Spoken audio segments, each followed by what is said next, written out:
നിന്നെ കൊണ്ട് ഈ വീട്ടിന് വല്ല ഉപകാരം ഉണ്ടോ? വെറുതെ തിന്നും കുർത്തും നടക്കുന്നല്ലാണ്ട് വേറെ വല്ല ഉപകാരം? അങ്ങനെ കൊതുവാണ് ഇവിടെ. ഒരു കൊതുവിനെങ്കിലും തല്ലിക്കൊല്ലാൻ നിന്നെ കൊണ്ട് ഈ വീട്ടിന് ഉപകാരം ഉണ്ടോ? പറ. അച്ഛാ, കുറച്ച് കാശ് തരുമോ? എനിക്കൊരു പുതിയ ബിസിനസ് ഐഡിയ വന്നിട്ടുണ്ടേ.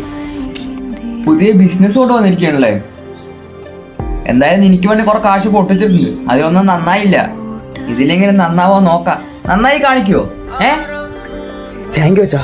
ഈ ബിസിനസ് എന്തായാലും വർക്കാവും, എനിക്ക് ഉറപ്പുണ്ട്. എനിക്ക് വേണ്ടി കളഞ്ഞ കാശ് പോലെ ആവില്ല ഈ കാശ്. പൈസ തരുന്ന ഇനി വീട്ടിലെ എല്ലാ പ്രശ്നങ്ങളും തരും. എന്റെ ബിസിനസ് അത്രക്ക് പവർഫുള്ളാ. നോക്ക് മക്കളെ, നോക്ക്. ഹർ ഹർ മഹാരാജ്.